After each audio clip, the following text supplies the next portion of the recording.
dat die Here by ons teenwoordig is. Ek nooi jou uit om saam met my te blaai na 'n skriflesing van môre toe. Ons gaan lees in Romeine hoofstuk 10. Ons gaan daar lees vanaf vers 5 tot 15.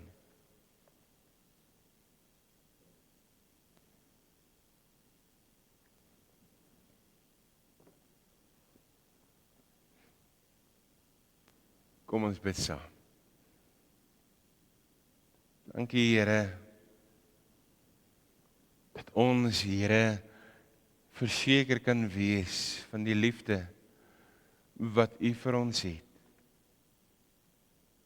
Dat ons verseker kan wees, Here, dat U ons in die grootheid en die almag as klein mense raak sien. Dat U met ons elkeen 'n besonderse pad stap. En dat ons, Here, in ons moeilikste oomblikke, ja, Here, kan vertrou, kan weet, U is daar. Maar ook so in die oomblikke wat dit goed gaan, verseker kan wees, en U met dankbaarheid loof en prys.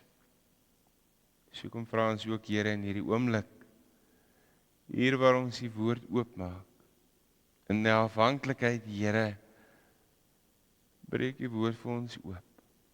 Ons kom vra dit, Here, in U naam. Amen. Broer en suster, ons gaan saam lees, wat ek gesê het, Romeine 10. Ons lees vanaf vers 5 tot 15. Moses skryf naamlik van die vryspraak op die grond van die wetsonderhouding, dat mense wat doen wat die wet beveel, daardeur sal lewe. Maar van die vryspraak deur die geloof sê hy, moenie by jouself sê, wie sal na die hemel toe opklim nie? Dit is om Christus af te bring. Of wie sal na die onderaardse dieptes toe afdwaal nie?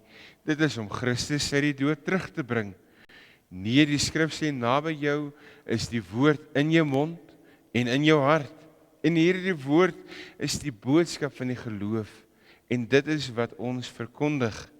As jy met jou mond bely dat Jesus die Here is, en met jou hart glo dat God hom uit die dood opgewek het, sal jy gered word. Met die mond glo ons en word ons vrygespreek, en met die mond bely ons en ons word gered. Die skrif sê tog, niemand wat in hom glo sal teleurgestel staan nie. Niemand nie. Dit mag dus geen verskil of 'n mens 'n Jood of 'n Griek is nie, want dieselfde Here is Here van almal.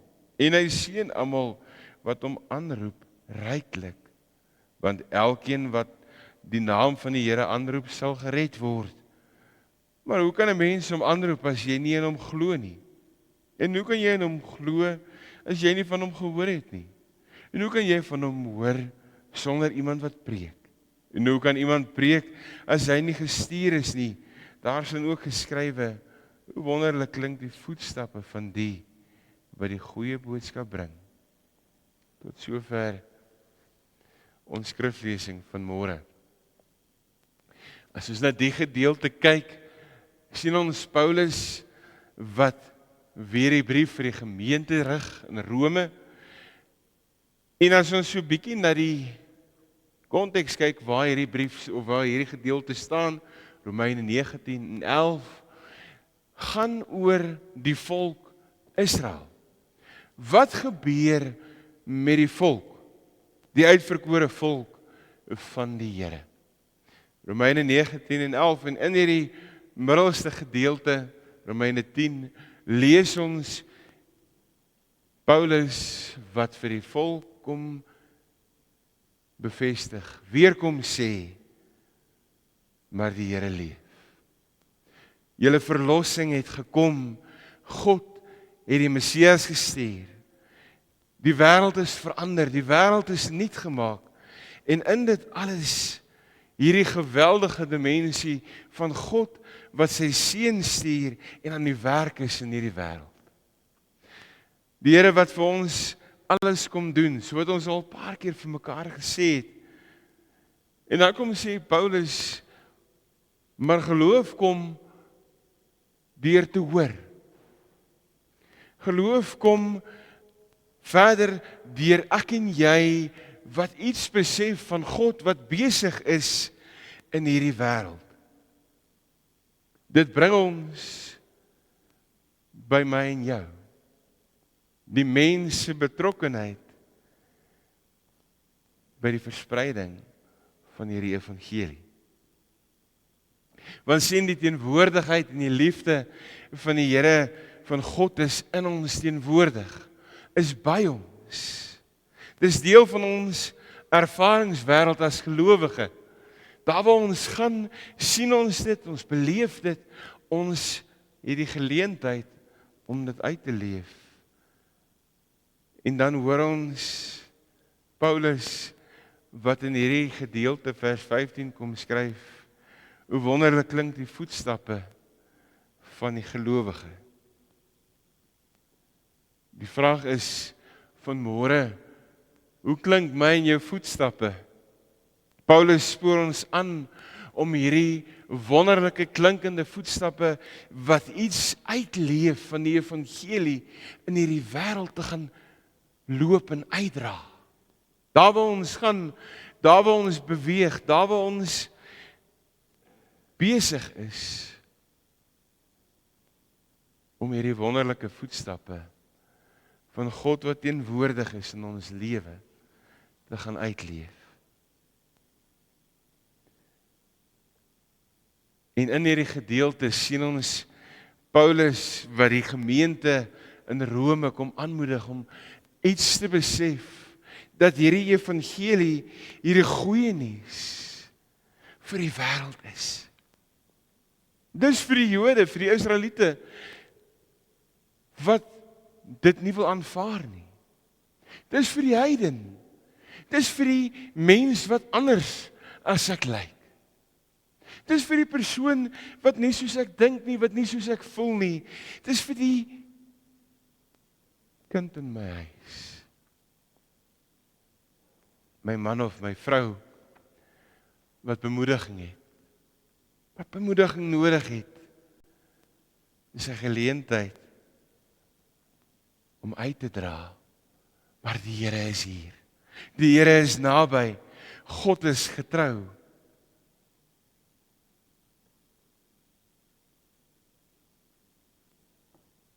Ons hoor die boodskap weer klink. Oor grense heen. Ons hoor en ons beleef dit in ons eie samelewing, in ons eie kultuur, in ons eie geskiedenis. Hoe mense wonderlike voetstappe het van die evangelie. Die skrif sê tog, kom bevestig, niemand wat in hom glo, sal teleurgestel word nie. Dis ons stuk bemoediging in hierdie wêreld, in hierdie omgewing, in hierdie land wat ons in leef. Dat ons in mekaar sien, maar ons word aangemoedig, aangespoor, nie op grond van dit wat ons doen nie, maar op grond van God se teenwoordigheid, God se werklikheid in ons lewe. Wanneer ons bewus raak van die voetstappe in hierdie wêreld. Daar word hierdie ongelooflike storie vertel van een van die groot predikers in Amerika, D.L. Moody. Maar as jy sy geskiedenis so bietjie vat, hy was 'n man gewees wat sy pa op 4 jaar verloor het. Sy ouers het gesukkel. En hy het self op 'n plek gekom waar hy nogal die vraag gevra het, maar wat is die sin van al hierdie goed wat hy beleef? Om hierdie sukkel bestaan te voer. Die omstandighede is dalk net te veel. En op 'n dag ontmoet hy 'n klein seentjie. En hierdie seentjie kom en hy polish sy skoene. En hy vertel vir hom van die grootheid van God. Om in omstandighede te leef wat uitsigloos lyk. is deel van ons bestaan. Dis deel van hoe ons hierdie wêreld baie keer beleef. Waar ons mekaar sê, maar daar is geen hoop nie, daar is geen toekoms nie. Hoe maak ons sin van dit wat gebeur het en hoe gaan ons aan daarna? Die grootheid, die wete, maar niemand wat in hom glo, sal teleurgestel word nie. God is naby. Die Here se teenwoordigheid omsingel ons en verras ons elke dag. En as ons kyk na die wêreld vir wie Paulus hierso skryf, die Griekse mitologie, kom bevestig hy keer op keer dat God anders is as dit wat hulle beleef. Dat God as te ware in hulle lewe totaal alles kom omsingel, alles kom vul met sy grootheid en sy teenwoordigheid. So kom sê hy, naby jou is die woord in jou mond en in jou hart. As ons kyk na onsself, dan sê ons mekaar baie keer, ons kyk dit en ons leer dit by ons kinders, wat die hart van vol is, loop die mond van oor. Wat leef in ons hart? Waarmee is ek en jy, as ons dink aan ons eie menswees, waarmee is ons besig? Is ons besig met dit wat die Here vir ons vra om te doen? Is ons besig om 'n verskil te maak in hierdie wêreld? Is ons besig om vir ons kinders, die mense rondom ons, die mense aan die ander kant, voetstappe te laat weer klink, wat die evangelie bring? As jy nou dink aan hierdie evangelie, die goeie nuus, God leef. Die Here is teenwoordig. Die Here is in sy grootheid en sy almag hier. En as ons dink oor die lewe hierna, as ons dink oor 'n ewige lewe, en dit is eintlik vir my die vreemde. Dat ons baie keer vir mekaar sê, maar hoe lyk dit? Wat behels dit? Wat hou dit in? Glo ons nog daarin? Vertrou ons nog dat die Here sy woord gestand doen?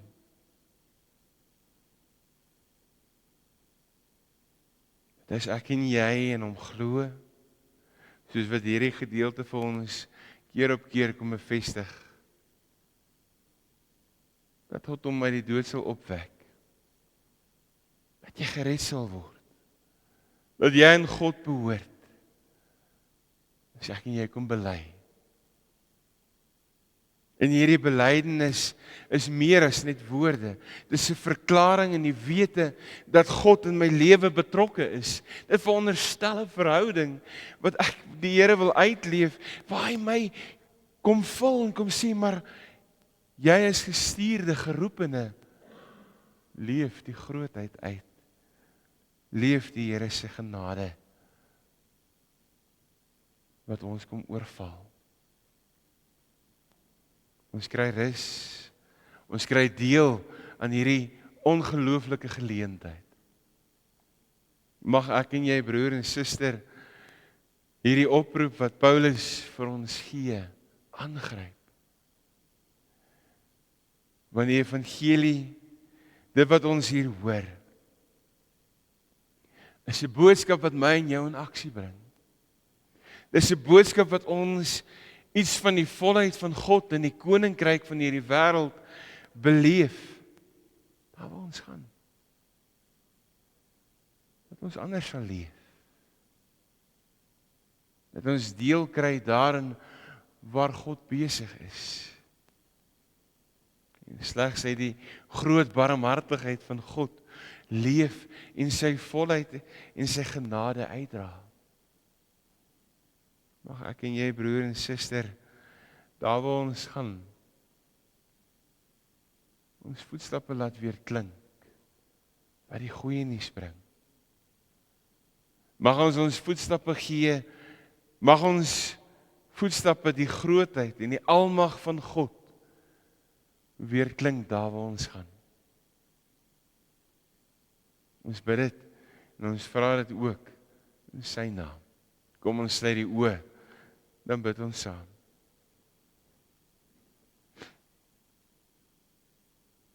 Here, dankie Here vir hierdie oggend. Dankie Here vir hierdie geleentheid waar ons die bewus kan wees van u groot genade, u liefde wat u vir ons elkeen het. Here, ons kom dankie dat u ons roep,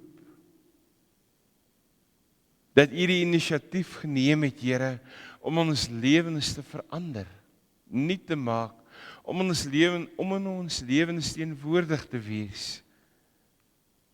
So kom bid ons ook, Here, dat ons verhoudings met u sal verdiep, dat ons, Here, deur u genade, deur die Gees en die woord bekragtig sal word, gelei sal word, gestuur sal word, om voetstappe te gee, wat die goeie nuus weer klink, wat die boodskap, Here, bring in hierdie wêreld. Ons kom bid dit en ons kom vra dit, Here, in die groot en heilige naam. Amen.